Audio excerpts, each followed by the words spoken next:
Coming up this week on the Course of Life podcast, a couple of interesting results from around the world of golf that we need to get to. Plus, we've got Tiger Woods playing golf this week. That's right. We get into all the details from the Bahamas. We're tuned into some recipe talk and Pepsi. Where's my jet? This week's guest, we have golf content creator, model, and burrito connoisseur, Karol Priscilla, on for a really fun chat.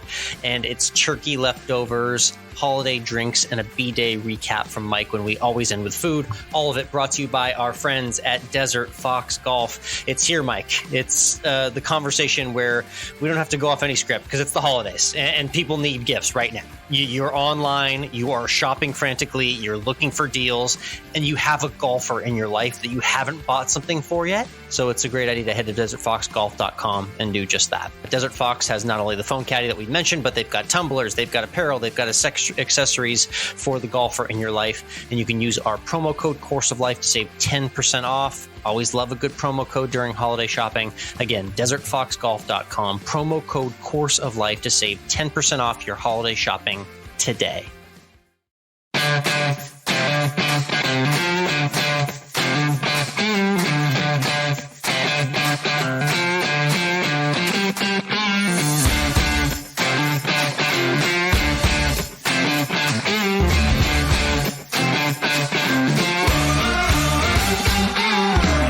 Interwebs, and welcome to Course of Life. We are proud to be presented by our friends at Desert Fox Golf and Voris Golf. I'm Michael, he's Alex.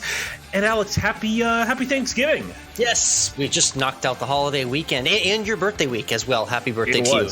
It was a whirlwind of food and desserts and everything over the course of the weekend. And we'll talk about that in earnest. But, you know, I don't know how much cooking you did for Thanksgiving, but I was exhausted by the time I did. I had a 5-mile run I had a 5-mile run that I mistakenly committed to when I was motivated back in September to ramp up my exercise. I did knock that out successfully in the rain, and then I did the full cooking of the Thanksgiving dinner. So yeah, quite a Thursday, and we fit in some football, which we'll get into later. But yeah, I don't know who's more exhausted, you or me, but it's a close race right now. You know, you don't have a new puppy that you have to pay attention to as well. Oh, yes, that's why I win. So. That's right. That's why I'll be carrying this podcast, of course. Yep, makes sense. Yeah, exactly, as you usually do. But let's talk some golf. The American tours were all noticeably silent, as they usually are during Thanksgiving weekend. No match. The match is coming up in December. December, by the way, is officially Tiger Woods month. That's what I'm calling it. We had his birthday, too, at the end of the month. Yeah, it's so Tiger much Tiger Woods in the month of December. But let's go down under. Let's go to Australia because it was the Australian PGA. And live golfer extraordinaire Cam Smith was down there and capped off his wild 2022 season with a victory. Yeah, I mean, what a crazy cherry on top of a headline-fueled 2022 for the mullet. That is Cam Smith. I mean, it started way back at the beginning in Hawaii. Took note of the fact that he took down that amazing field at the Players Championship. Remember that big win at Sawgrass? Yep. Then, of course, we had the entire Live Golf controversy and him winning the Open, the 150th Open at St. Andrews on a hollowed ground amidst it all. And then obviously everything that happened with his live season being capped off with this major championship of sorts in Australia for the Australasian Tour. So yeah, he's been all over and he's won all over for sure. It did have people asking, you know, we're not comparing him right now, but Cam Smith might be one of the best golfers or the best golfer in the world right now, but there's really just no way to compare because of the influx that the sport is in right now. Yeah, even though Dustin Johnson was maybe the best golfer on Live Golf over the course of the entire year, I think we can say, Cam Smith certainly seems to be one of the hottest golfers in the world. So the question is, as his world ranking continues to degrade, right? Is he really as good as we think he is if he's going against fields that aren't really that good anyway? He's not getting points in Live, but is he really as good as we think he is? It's like that conversation that we have in like other sports, like college football, for example. You know, are these teams that play in crappy conferences that are going undefeated the same as a team that's going 6-4 in the SEC? I don't know. I mean, maybe who knows? we might never really see. That's the interesting part of the kind of rift in the game right now, where the tours are not coming together and don't seem to be in the immediate future. But regardless, an interesting win for Cam Smith down under to cap his crazy 2022. The DP World Tour was also in action. They were down in South Africa for their weekend, and they had a brand new guy to their tour able to notch a victory. Brand new third event, Mike. How about that? That's how you get it going with a new tour card. Shout out to Dan Bradbury for getting it done. And it was a really cool scenery week for the golf fans who were watching in the mornings on Golf Channel. You may have caught that if you were just enjoying some relaxing time on the couch this past weekend. Wildlife galore in South Africa for the Joburg Open. So just wanted to shout out a new winner because it's rare that you see a golfer come on to a tour and be a new member and win that early. It's got to be taken for note. So shout out to Dan Bradbury for getting it done. All right, like I said, this is the month of Tiger Woods. He's going to be officially announced that he and Charlie will be returning to the PNC Father-Son Championship. It's not really the father-son, it's the parent-child. There you go. Yes, well said. So he's going to be in that. He's going to be in the match. And of course, this weekend he'll be in the Hero World Challenge. Hold up, everyone. So this podcast, as usual, is recorded on a Monday. And then, of course, on Tuesday, Tiger goes ahead and tells us he's not playing in the World Hero Championship this weekend. So we're going to leave this in, but keep in mind he's not actually here now. There's a lot of golf for Tiger to try to cram into December here. We know Charlie's going to carry in the PNC, but how concerned are you about Tiger Woods' leg during this month of December? That's the crappy part of this conversation now is forever this conversation has two parts. It's, level of excitement. What's your quota? What do you expect out of him? And then you have to have the conversation about his legs. It's just, the lower half of his body has been through trauma that not many people in this earth have experienced for many different reasons, not the worst of being the accident, obviously. So, that's always going to be a work in progress for him. And this is going to be interesting to see him play an extended number of rounds. Again, hit and giggle, casual type events, but the cameras are rolling. We're counting every shot for these next few events here. People are watching. So if he's putting himself out here, Mike, and lining up this late year schedule like this, it tells me that he does want to see what it's like to play a good little chunk in a row for maybe more starts in 2023. We said that optimistically, and we got excited when he played the Masters in 2022 earlier this year, and not much happened after that. So we'll see. Yeah, we'll definitely see what happens with all of it. I think that, it's interesting. We call these all hit and giggles, really, but Tiger has won this coming weekend's Hero World Challenge 5 times, right? He's a 5-time winner here. This is true. Yes, he is. I'm trying to remember how many he's won in the Bahamas. I think it's been at least one. But yeah, he's won this tournament a bunch of times. He's obviously the host this week. So definitely going to be an interesting watch. It's a very small field, the Hero World Challenge is. 20 guys handpicked by Tiger. This is Paradise Golf. This is a birdie fest course. It's flat. There's no undulation. Bunkers here and there. Nice pure greens. So this is a nice, smooth, soft landing for Tiger. And we've done this in past years, if you remember. He come off a year of injury where we don't see him forever. And we talk about how this event in the Bahamas, nice soft landing for him, get his feet wet out golfing, not take it too seriously. Good introduction to getting him back out in the game, though. Yeah, so early prediction, 20 guys in the field, Tiger Woods.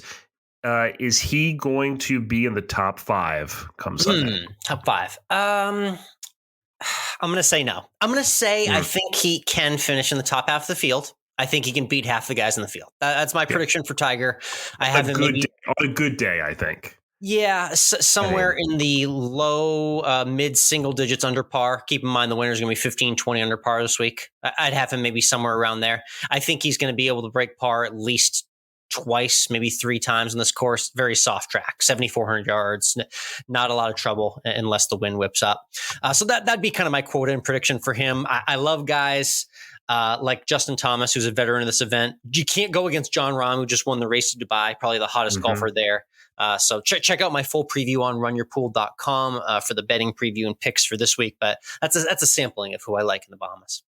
All right, let's switch over to Tuned In, where we share what we're tuning into outside of the world of sports. I haven't had a whole lot of time to really watch anything that requires a lot of attention because when you have a puppy, your attention is required upon them. Yes. 30-second puppy update. How are we doing with things? Yeah. She still is a biting terror. And we have nicknamed her the Beast. And if you have watched the movie What We Do in the Shadows, you understand the reference. Okay. So I'm not going to say any more about that. We have an Instagram page for her. So you can follow around her adventures on Instagram. It's Laika_AKA_Beast. Nice. Oh, you got the Beast in the branding. It's in the name. Yeah, it's in there. The handle. It's there. So Laika, Laika. So go ahead and check it out. Follow her there. See her adventures. We got some stuff up there for her. Really, she's having a good time there. But last night I was able to watch the first episode of the new Netflix docu-series Pepsi, Where's My Jet?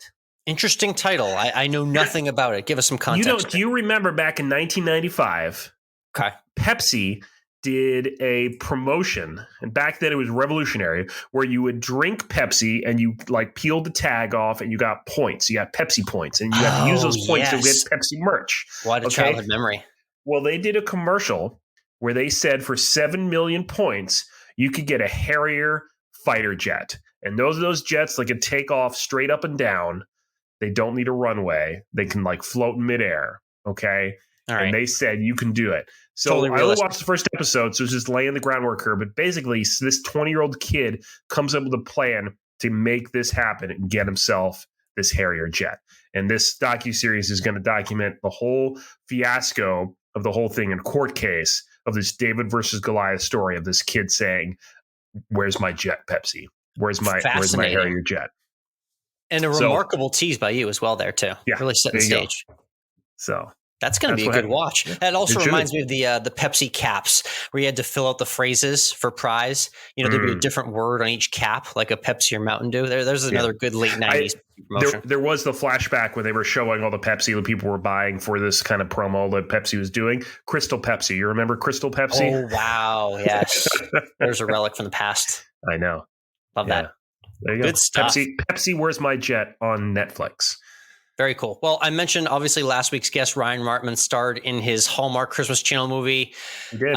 Really, really great film, My Southern Family Christmas. We watched it this past weekend, and we were watching some other Hallmark movies this past weekend. And one of them got into some recipe talk, which made me want to pose a question to you. The movie was called The Christmas Cookie Catastrophe, and this cookie company's recipe was stolen. It was stolen and taken from them, and they had no idea where it was. I'll let you watch the movie if you want to find out the ending. But the bottom line and the question here, Mike, is there any sort of recipe that you have, and I know you make a lot of things, that you hold so close to you that it's a secret recipe that you do not disclose to anybody? Do you have one? No, I don't.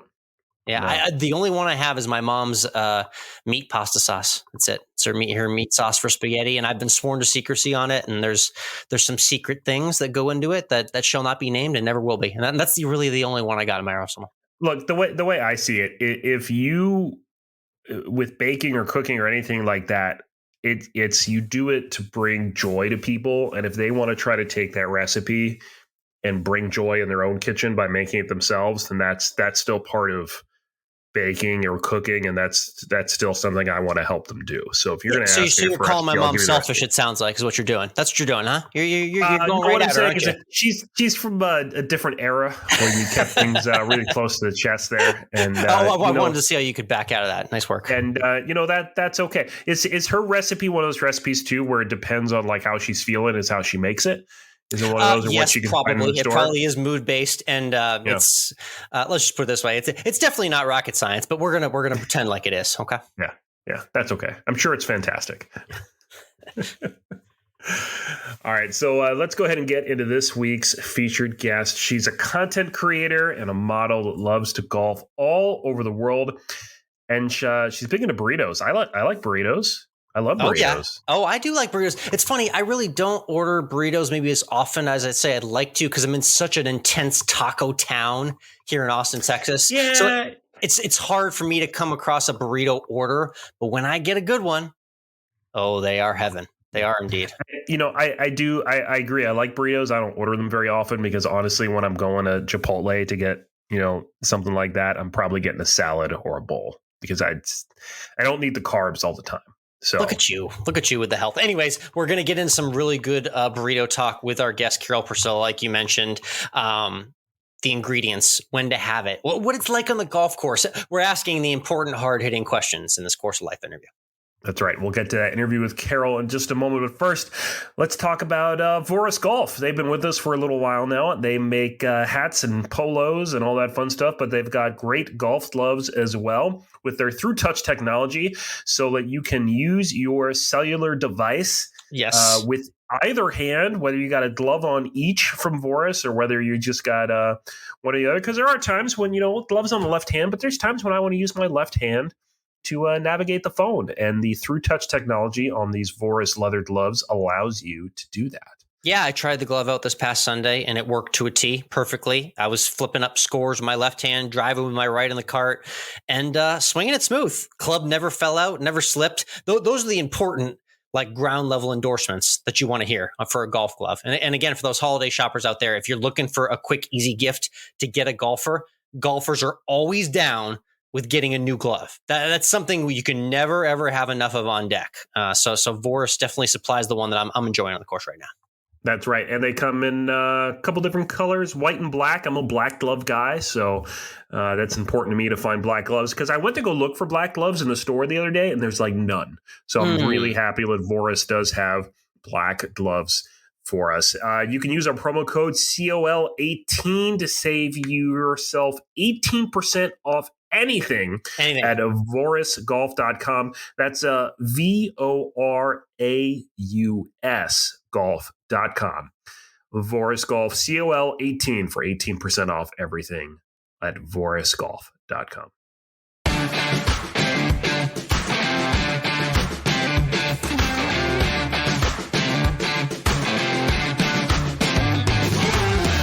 Next up on the tee from sunny San Diego, California, we have a golfer and a content creator and burrito connoisseur, which we'll get into as well. It's Karol Priscilla joining us on the Course of Life. Karol, how are you doing today? Good, thank you. Yeah, you got to emphasize that burrito connoisseur part there. Yeah, there's a lot of Tex-Mex content to get into. I'm in Austin. You're in San Diego. You know all about burritos. We'll get to that in a bit, but let's start with golf first. I'm curious how far back it goes for you and maybe some of your earliest golf memories. You are California through and through. So what's your first memories maybe picking up a club? So I started at the age of around, I want to say 12. I grew up in an area called Chula Vista. It's in San Diego, a little further south. And my brother actually started playing first. And I was always so attached to my brother. Whatever he did, I wanted to do too. Whatever sports he did, I wanted to try if I could. And so when my parents put him into golf lessons, I started to tag along to his lessons. And I don't know what happened in my brain, but I was like, well, let me try. I want to swing a club. Sure, and give it a go. I started, and all of a sudden I just started joining him in on his lessons, and I started golfing then.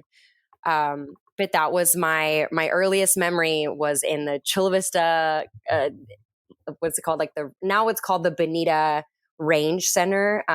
But I would go there with him and hit balls, and that kind of started off my love for golf. And one of my favorite memories was going to the golf course with my dad early in the morning, and I would get a round in with him, and we would get hot dogs at the turn, and it was a blast. I just kind of fell in love with the sport then.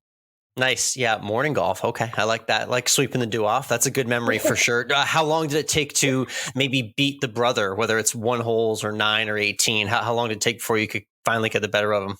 Oh man, it took years. I barely have till this day. So between when I started till now, I mean, I was more inconsistent with playing like my brother because I became a professional model and my career kind of took over. Right. And my brother continued to play. And my brother, I will always say, was my greatest motivation. He's an incredible golfer. He just makes it look so easy. And I always told myself, I don't care what I do, I need to beat my brother at some point. So it was this past year that I just started training harder. And I think I did a video with him that was like closest to the pin or something, and I was able to beat him. And it was in that video that was the first time I was ever able to beat my brother. And now I'm able to keep up with him, but he's just, I can't. He'll shoot under par. Like, he's incredible, but I will continue to try. Stay tuned. One day I will at least try to beat him on the front nine. And crazy talent there from your brother, and good to see the competition still going. Kind of rejuvenate you, get that win with him on the content side as well too. Again, it's Karol Karol with a K _ Priscilla on Instagram. I'm curious, now that you kind of have a busier life schedule with your career, mom life, being an adult at the same time too. Well, what is it that gets you back to the course and has you consistently working on your game besides being motivated to beat the brother? Well, I've been fortunate enough to kind of build a career where I've mended my worlds kind of together. I've just been able to turn what I've learned in the 13 plus years I've been a professional model, fitness model, and kind of took golf and put it together. So now I'm able to do both, and it's turned into a career in a sense. So I will take my son with me, even if I have to, because he enjoys it. He actually doesn't like when I leave him behind. He hates it. He gets upset with me. So now that I can, I was going to ask if he touched a golf club yet himself. If he touched a golf club. Oh yeah, I got him a golf set as soon as he could swing a club. There you go. So Good mom. That's been so much fun watching him kind of start, and he goes out to the course, and every Saturday I get together with my family to go play, and he comes along. So he's very acclimated and is aware of the golf life. So he knows getting in the cart, like when it's time to tee off, and when he's going to grab his iron, and his putting technique. It still needs a little work, but because he wants to just hammer the ball, but it's fun. And if I'm able to balance my life a little bit better now, because I'm able to do golf more instead of always just continuing leaving and going to set in LA and traveling as a professional model. I get to do golf now. So it's kind of given me a bigger incentive, because when I go to these tournaments or I go to these golf events, I have to keep up with not just other golf influencers, but actual professional golfers. And so I refuse to show up and look like just a hashtag, golf influencer who can't swing a club. Like, definitely. I want to compete. I want to be able to keep up with these girls. And I'm very lucky to have a close-knit group of friends who are all phenomenal golfers, and they let me kind of go so I can keep up and train. And I'm so grateful to my coach, who Trent actually works with as well. So I've been able to work on my game quite a bit this past year, and I still have a lot to improve, but I'm happy with how much work I've put in. I was going to ask if you'd worked with Mike Maggs before, but it appears as if you had. So that's exciting to hear. No, yeah. So I had a different coach before, and you kind of, it's like dating, right? You got to find your match. You got to find a coach that works. That's right. Yeah. I love it. So very cool. When I met him, I was like, oh yeah, this is the guy. He was so patient with me, and he finds a way to make it make sense to you. So that's really important, because I feel like a lot of coaches just try to coach one style for every player, and not every player adapts to just one single coaching style. We all are so different. People have different swings, and I really feel like he was great at watching me swing and doing exactly what I needed to get better or get to the next step. Nice. Well, it's really cool to see your golf and your golf game and your content profile on social media. Again, it's Karol Priscilla joining us here on The Course of Life. Let's get into some of your blogs.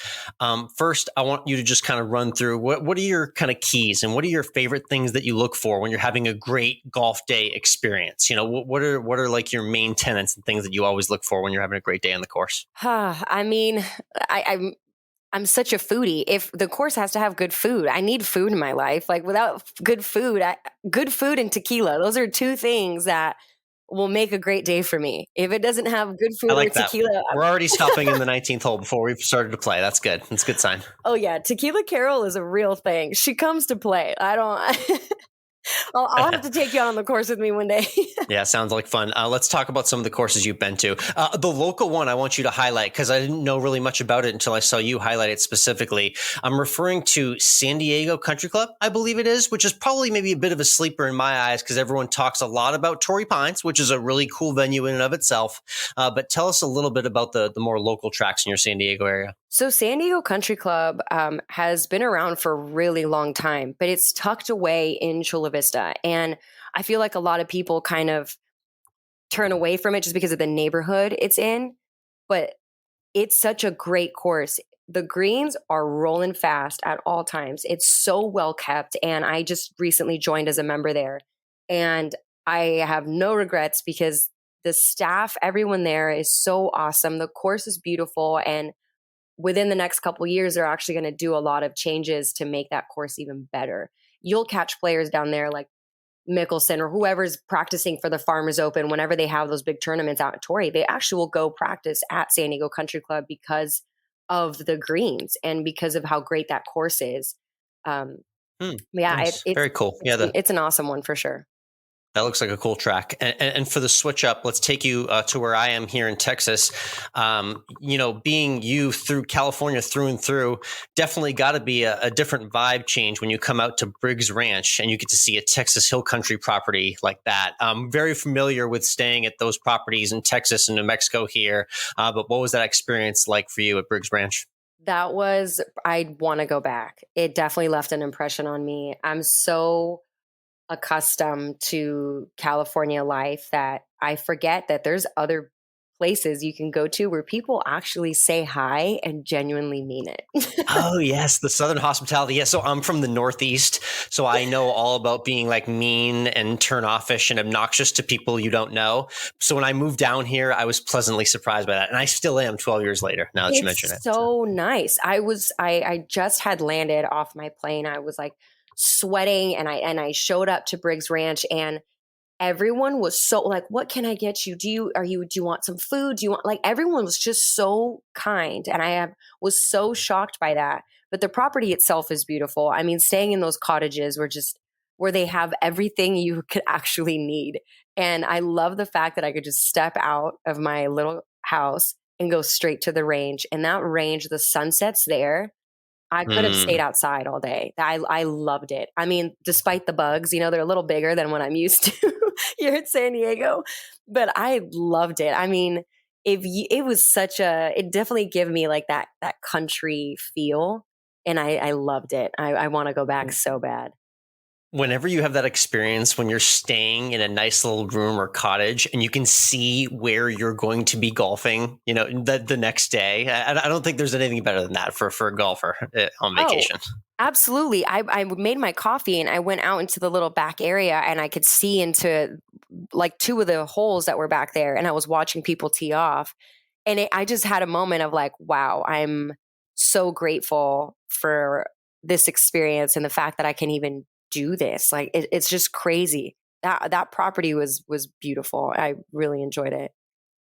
The one other destination I wanted you to highlight real quick from your content, and you can take this in any direction you want because I know there's a lot of options, but your golf experiences on Hawaii. I don't know if you have a favorite course specifically, or maybe even a favorite course beach combo or something like that. I'm sure you did a lot of both, but what was the ultimate highlight that sticks out from your trip there?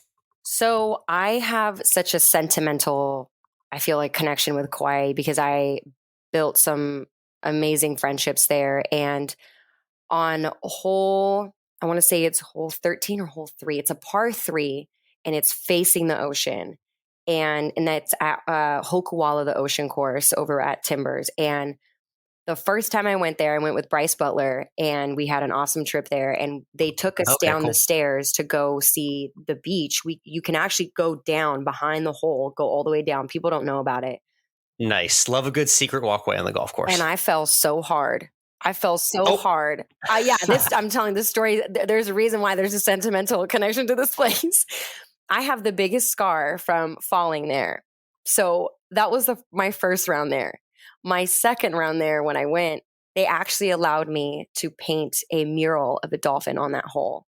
And I went to that hole in the morning at sunrise. They took me out and they did their like traditional morning chant to the rising sun. So something about that hole, I'm forever connected to that place. And Kauai just has this, when they talk about aloha, I don't think I felt that on the Big Island. But when I went to Kauai, the people there just there's this energy there that I can't even explain unless you go and experience it yourself. But Hokuala, the ocean course, has such a sentimental like thing to me. So I will always love Hokuala. And that sounds like a beautiful spot. I love the yin and yang of the injury and the dolphin as well too. Right? Nice. Like you get hurt, but life is good. Like it's fine. Everything is fine. Like there's just like a rebirth of things. You'll be good. But I couldn't stop laughing when I fell because it was the first day we were there. And of course I end up injured and with a scar, but I didn't even care. I didn't care. I just loved it. And the fact that they even invited me back I was so thankful. I'm like, they invited this clumsy woman back to Kauai. But the second course I would say is Kukui'ula, and that is the private course. But that course, every hole you went to their theme was everything on the course is edible or wearable. So you would see pineapples, you would see bananas, you would see coffee beans, you would see. Man, that's a foodie's dream for a golfer right there. And in their little like where the food would be, like whatever, you walk in there and you have everything you can imagine. But the thing that won me over was the teriyaki spam musubis they had ready to go. I ate so much spam musubi that day at that golf course that I had to buy Pepto-Bismol after because I got sick.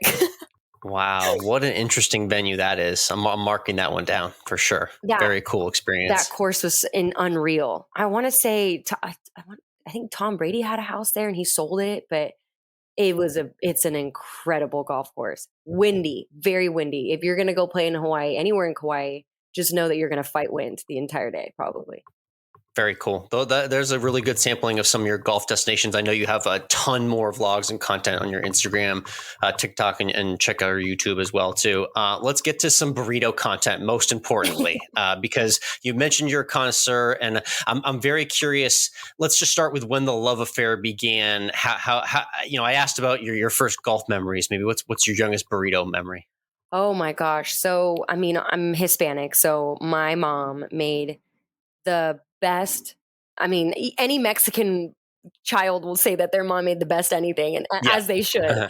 But my mom would always make us these fresh tortillas, and we would have either fresh beans or whatever, picadillo, some sort of dish. And no matter what, if she put it inside that tortilla, everything just tasted so good. So I think as a kid, I just kind of grew to love putting food inside of a tortilla because I just thought it was such an experience. And through high school, I remember going when we would be before school or even when we would ditch school, we would go to a specific taco shop. It was called Lolitas.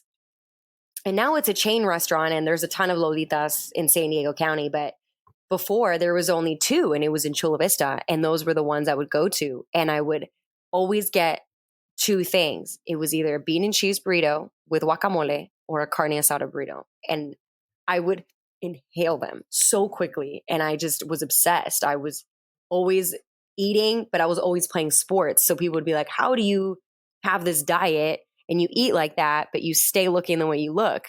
And I was just lucky to have such a balance and staying healthy, but also having such an appetite. But yeah, that was... Yeah, it's that carb load up and exercise. I love the combo. Oh, absolutely. That's awesome. So yeah, that was the best gift I got when I moved to Texas, as I realized all the things you can just put inside of a tortilla to make life 3 times better. So that was a lesson for me as well too. Even as an adult, you can learn that too for food. So let's talk about the golf burrito as we know it. I'm curious because when I think of the golf like breakfast burrito, I think of like ham, sausage or bacon, egg, cheese, maybe a little salsa and a tortilla. Do I have that right? Or what's your kind of most iconic, like, it's the morning and I'm at the golf course about to order a burrito order? No, I think you're right. But some places don't have you can go to one place and they'll have eggs, cheese, beans, potatoes, whatever, ham, you put whatever in there. And something like the potatoes won't be good. So you're like, it's okay. You go to another place. Oh, the beans are not that good. They taste like they came out of a can. So that won't be good. So right. I found like a happy medium. You can't mess up eggs, cheese, some sort of ham or bacon, and add guacamole. If you destroy that, then we need to have a conversation, because if you mess up those items that are so simple, you shouldn't be allowed to serve burritos. But that's usually those are very idiot-proof ingredients indeed. Exactly. So, but then you have the places that are like, okay, let's do ham, egg, bacon combined with like the salsa fresca, like some sort of salsa in there. Then they want to add like French fries. I'm like, no, you can't put French fries in there. It's breakfast. If you're going to add some sort of a fry situation, you got to put hash browns. See, don't get me started, because I'm going to just annihilate. Yeah, that's like the French fries in the burrito. That's like a college town 2 a.m. burrito type of situation. That's what that is.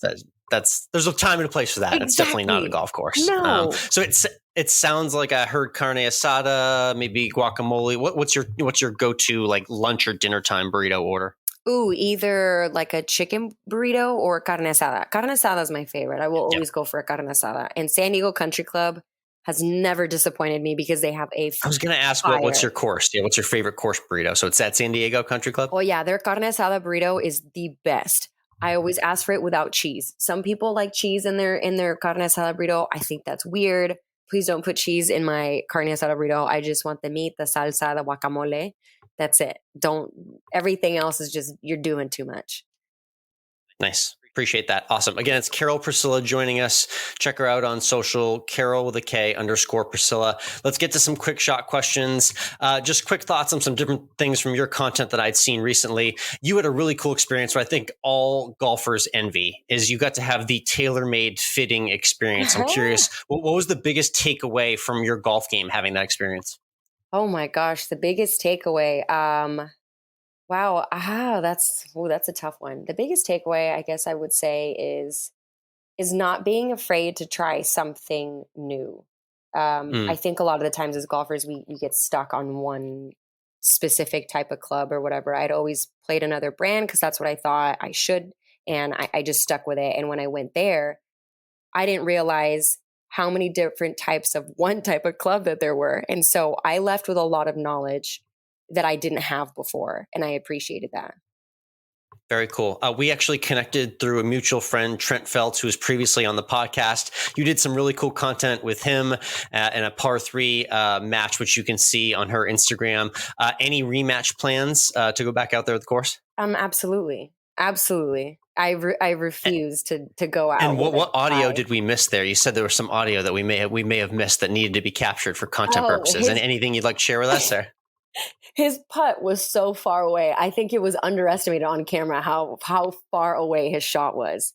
And so I started to walk with him, and he said, "Why are you coming with me?" I was like, "You're so far away. I'm afraid of stranger danger. I just want to make sure you get to your ball okay." Love it.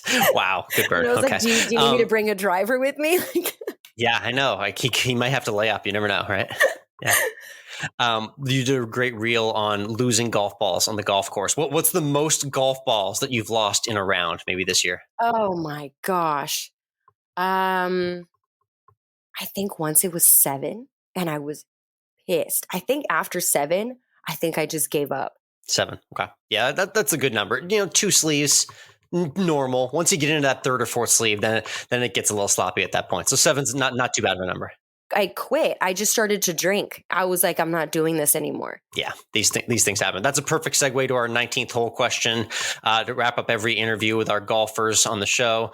You get into the clubhouse. What's your go-to order? You just got done with 18, maybe even finished with a birdie on 18, so you're in the best mood. What's your meal and drink that you have to order? Depending on the course, obviously, I would love to get a burrito. And for my drink, I would do a reposado tequila with a little bit of soda water and a little lime. And in Texas, I believe you call it ranch water. But I'm very simple like that. And if not, I'm going to have tequila on ice and I'll just sip it.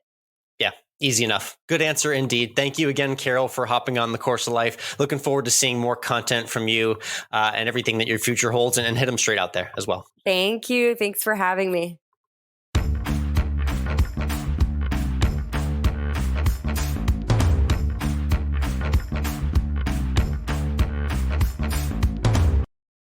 And we're back. Great chat there with Karol. Love to hear about all of her different travels. And again, burrito game. It's important out in there in the golf because the burrito is a very handy golf course edible item. Yes, well said. That's the thing with eating on the golf course, and I follow up my taco statement from earlier by saying on the golf course though, burrito over taco, definitely. Yes. You need Yes. that one handheld on the go food, and tacos just don't quite work as conveniently. I've seen that play out before here in Austin. So yeah, shout out to Karol for the important burrito connoisseur breakdown that we didn't know we needed, but we absolutely had to have. Loved having her on the show, and looking forward to seeing more for golf travel content as well. And if you like that conversation with Karol plus everything else we do here on this podcast, make sure you punch that subscribe button on the podcast app of your choice. Follow us on Instagram as well. COL Podcast is the official Course of Life Instagram. He's at Course of Life Alex. I'm at MWRINC. We're on Twitter until it goes down. We're going to have to start a Mastodon or something soon. I just feel God. it. They're going to ask me to send tweets out on another site. Jesus. Yep, it's going to happen. He's at Course of Life 1. I'm at MWRINC. See, I have to go get a Mastodon now so I can have the same handle everywhere because that's what's important to me. So I should just go do that. You do love that brand unity. I appreciate that, though. It's true. It's all about branding. Let's go ahead and talk college football. Let's talk about your Run Your Pool weekly picks every time, college football and the NFL. But Alex, I'm trying to pump you up and give people reasons to follow you and read your article. And if nothing else, they should read your articles just for, kicks and giggles, because I feel like that's important. You did give your article last week about how to watch the football and to have Thanksgiving dinner and spend time with your family and all that fun stuff, which was important. But 2 and 3, again, in your article, your picks 3, 6, and 1. Are we risking you having a losing season for the first time in Course of Life history? We are. It is fair to say we've got the conference championship weekend, and then we've got our favorite though, bowl season, going all the way through the holidays into January. So there is still time. There's still upwards of 40 something, 50 games to make it happen. So the numbers are out there. I'm going to have to change my ways a bit. I'm reevaluating some of the betting trends I've been looking at this season because they have not been coming to fruition as of late. And we're getting to some big games. So it's definitely got to throw it down time here as we head into December college football. It's true. And the big game of the weekend, of course, was Michigan just devouring Ohio State. The in-laws were in town, and they're Ohio State fans. Not a good weekend for them. Michigan stays in the top 4. Ohio State kind of drops out. Maybe their bowl championship series chances are over. Yeah. So that top 4, UGA, man, they look real. It's going to be hard to stop Georgia. Even when Georgia doesn't look great, they still win by 20 to 30. I know they haven't played the toughest schedule in college football, but the defense is just so puncturing and just so threatening at every turn. And they force so many turnovers and big plays that switch the field so fast for them that it makes the offense go so much more easily. And that's why they are where they are. They haven't lost a game, Mike, since, let's see. It's been a while. 2020, sometime in 2020. Think about that for a second. That's a real stat. So yeah, they're still number 1. They are. Michigan definitely number 2. And now we sit and we wait and we see if TCU and USC can survive one last scare here to potentially keep them as the other 2 teams in the playoff. I mean, I'm still all in on the Horned Frogs. I know I'm in Georgia and I should be rooting for Georgia, but I'm always a fan of that underdog team that just doesn't belong. And that is certainly the TCU Horned Frogs. So. Yeah, I love Max Duggan. It's been a great story because everyone has just been betting against TCU, just been waiting for their downfall. And I appreciate that I've just been consistently betting on TCU. So I think you and I are united for the Horned Frogs this Saturday against Kansas State. I like them again this weekend. Check out Run Your Pool for my full betting preview at runyourpool.com. But yeah, let's stand united and get TCU in the playoff. Let's talk the NFL. Your Run Your Pool picks, a moderately better, not officially losing 2-2 in your picks there. So still, I think your picks on the season are not that great. So, ready for this, Mike? 30 wins, 30 losses, and 1 tie. That's my NFL picks so far here through 12 weeks. I couldn't create that record unless I tried really hard. I don't know how I did that. It was amazing. But I'm literally exactly at 50% for the NFL this year. That's pretty incredible. Let's talk about our favorite teams real quick. Your Patriots, my Giants, both losing on Turkey Day on national television. are the playoff chances looking more grim now for both of our teams? Here's the thing, Mike. We are in the two best divisions in football. Yeah, that's true. So it's tough. It's like we're treading uphill here. Giants, 7-4, Pats 6-5, but we can't even sniff first place in our division with those records. In other divisions, we'd be leading the division. So it's a crazy NFL that's leaned towards the NFC and AFC East. It's an uphill climb for both of us. Got to get to 10 wins, Mike. That's the number. I don't care. That's the if, in, so, or but number. Got to get to 10-7 if you want a chance at the postseason.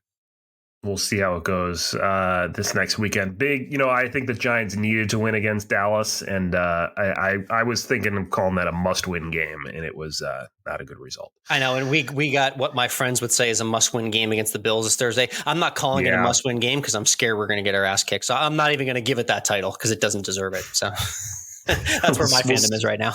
We'll see what happens. Let's do a quick alma mater update. It was a holiday weekend, which means there's holiday tournaments and stuff going on. Let's first talk men's hockey. Poll that came out on Monday. Number 2 in the polls, unless you're looking at the other poll, and then we're number 4 in that poll. We won the Bell Pot Trophy this weekend. That's not the bean pot, the Bell Pot. No, the Bell Pot. That's part of the Friendship Four out in Belfast, Ireland. Wow. We beat UMass to win it. So that's cool. There you go. That's a cool little victory. A fun little trip for the hockey team too.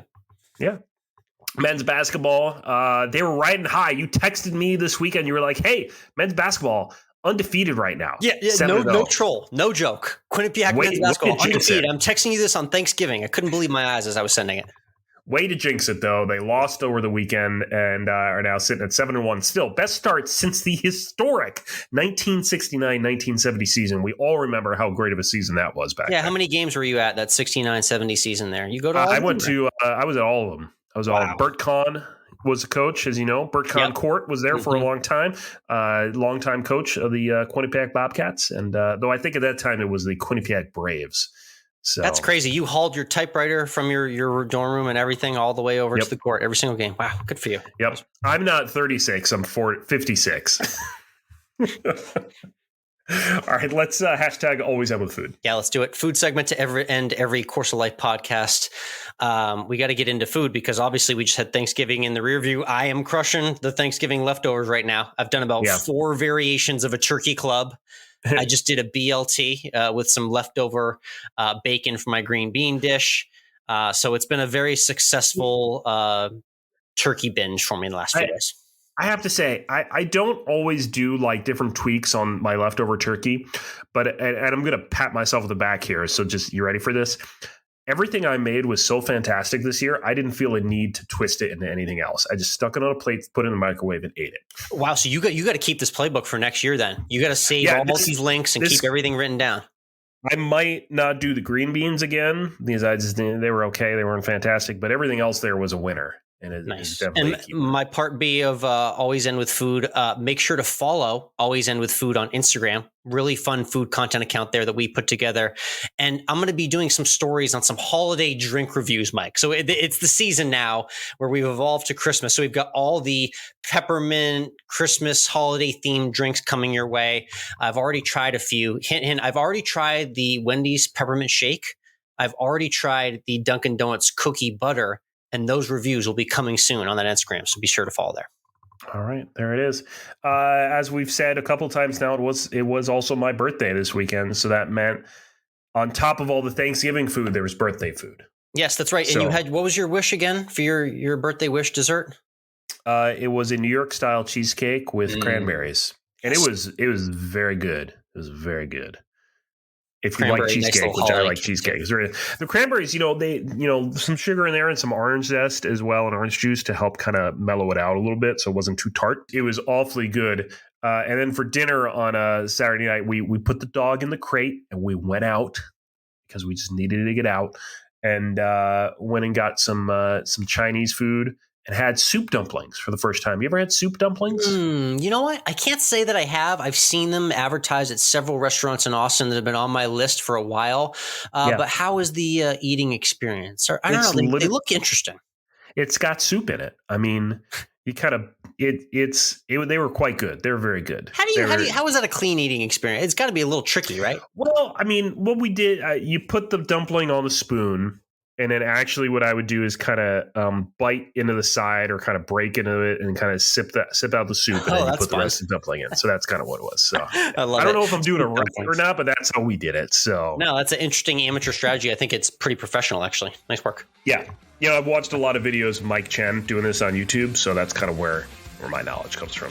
Nice. A great birthday celebration indeed. That was Always End with Food, and a great wrap on this week's Course of Life podcast. Be sure to subscribe right now if you enjoyed our content, the interview this week, or you just like to golf and you're here because of that. Thank you, and we'll see you next week.